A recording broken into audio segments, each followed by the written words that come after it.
Hey guys, it's operations time and a little mini layout update here. It's going to be a short ops video because we're just going to be running the hauler, which you can see sitting over here.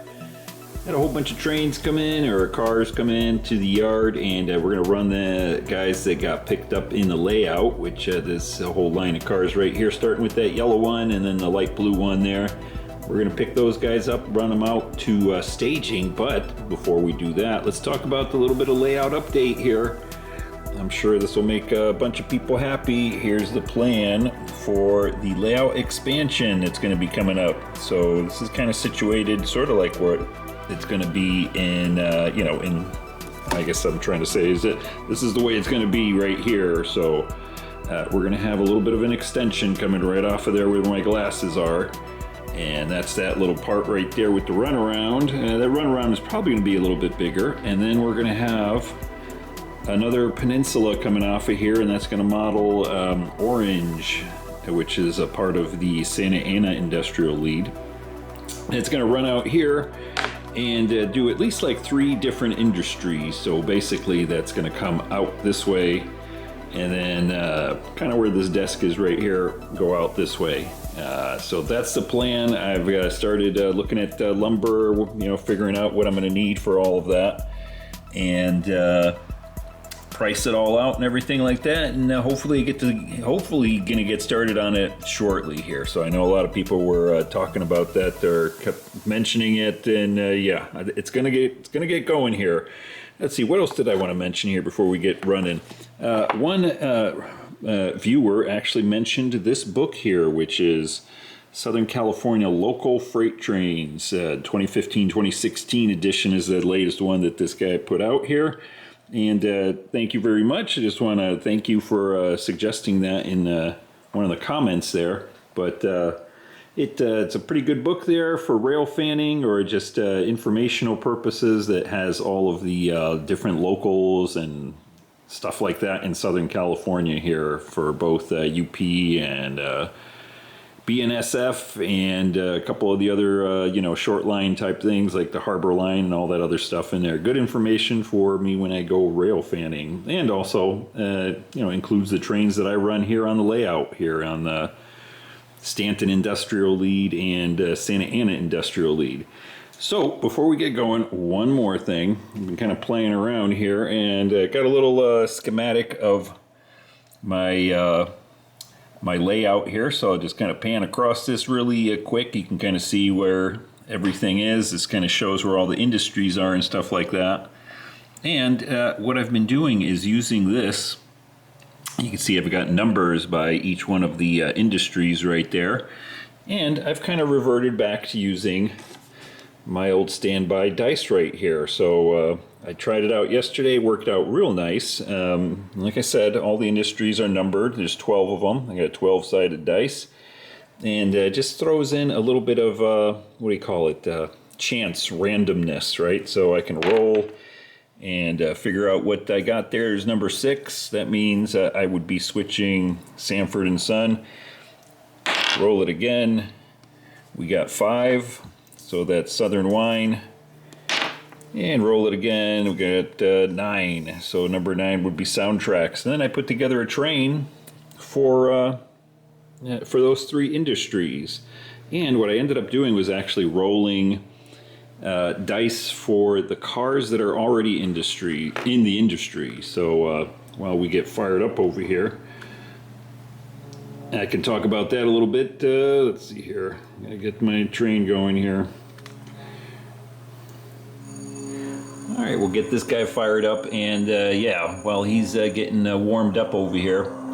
So what I did yesterday is I rolled 3 industries, and then ended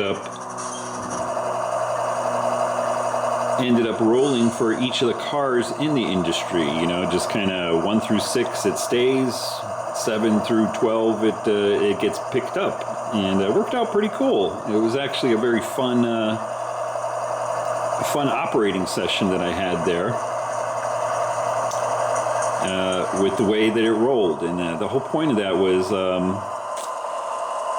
trying to add a little bit of sort of chance and variety, sort of the unknown in there. You know, you don't want to just walk up and say, I'm going to do this car and this car and this car and this industry and this industry. I wanted to have some something that I don't think about that, you know, is, like I said, just sort of, I don't know what's going to happen. I'm going to roll the dice and see which industries I'm actually going to do.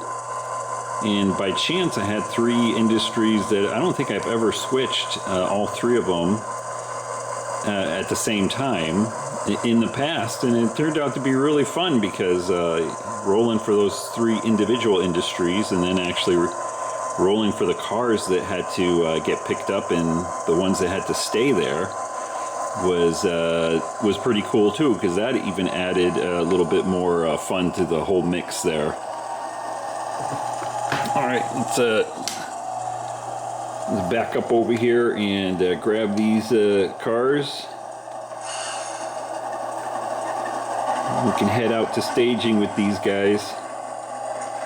But yeah, I had it was a real fun operating site. It took me about an hour, and that was just 3 industries, and I had a total of 4 drop-offs and 4 pickups in those 3 industries, and it took an hour because that's how complicated it was to do those 3 individual industries. So it worked out really good.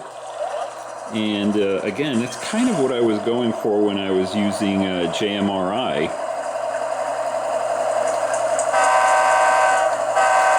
I think we got all our cars over here.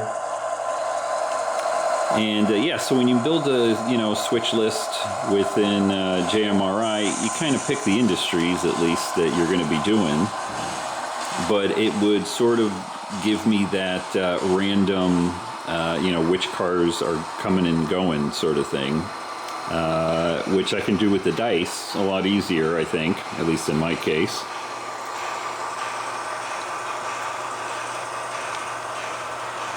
Look at all these nice cars rolling on out of here.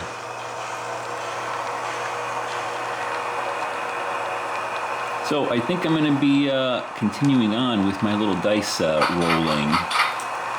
And actually, like I said in the last video there, what was his name? I can't remember his name, but the DIY and Digital had a video that he did a little while back where he was rolling dice for sort of like chance things happening. So what he did was he just picked a number or rolled for a number, and then I guess in between different moves and different industries that he's switching, what he would do is he had a sort of cards that were chance cards with different events that would happen. Whether it was I think he had one where it's like stop 5 minutes for a coffee break, which is pretty cool. And then he had another one where I think a portion of track was blocked for 5 minutes, so he had to kind of work around that and different things like that. And I thought that's pretty cool. So I'm going to, I think, try doing something like that. I'm going to come up with a couple of different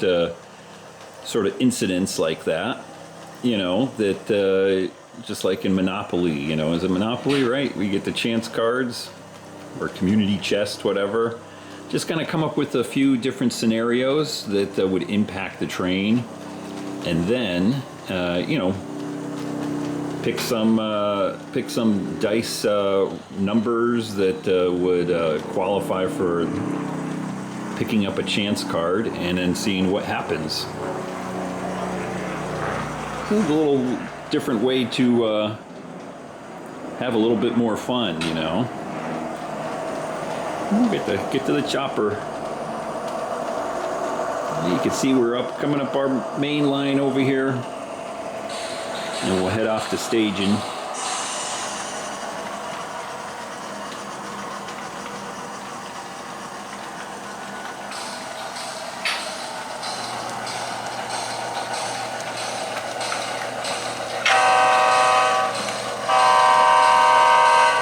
Oh, goodness, this train's over here making a racket. It's a little dark over here. And we got to come back here. We got to switch our track here. We got to get the big giant glasses out of the way. And we can start slowing down.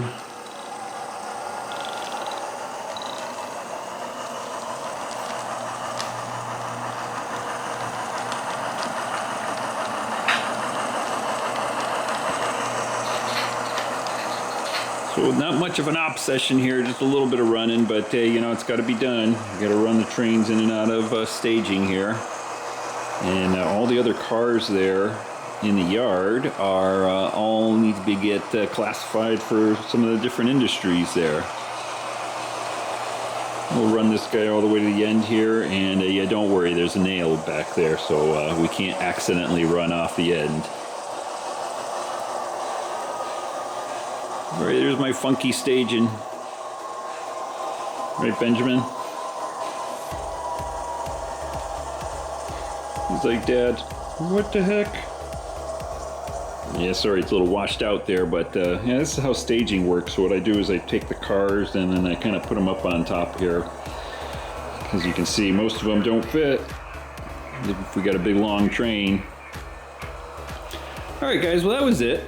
That was a quick little operating session and a little update on the plans for the expansion going forward here. So like I said, right over there, you won't be able to see the washer and dryer anymore because we'll have a nice little backboard just like we have over here. It's all lit up, little shelf unit up on top. It comes out here and kind of over the top of the desk right over here. We'll have a few more industries that we can switch out. Alright guys, hope you enjoyed that quick update and a little run out to staging. I'll catch you in the next operations video. Take care.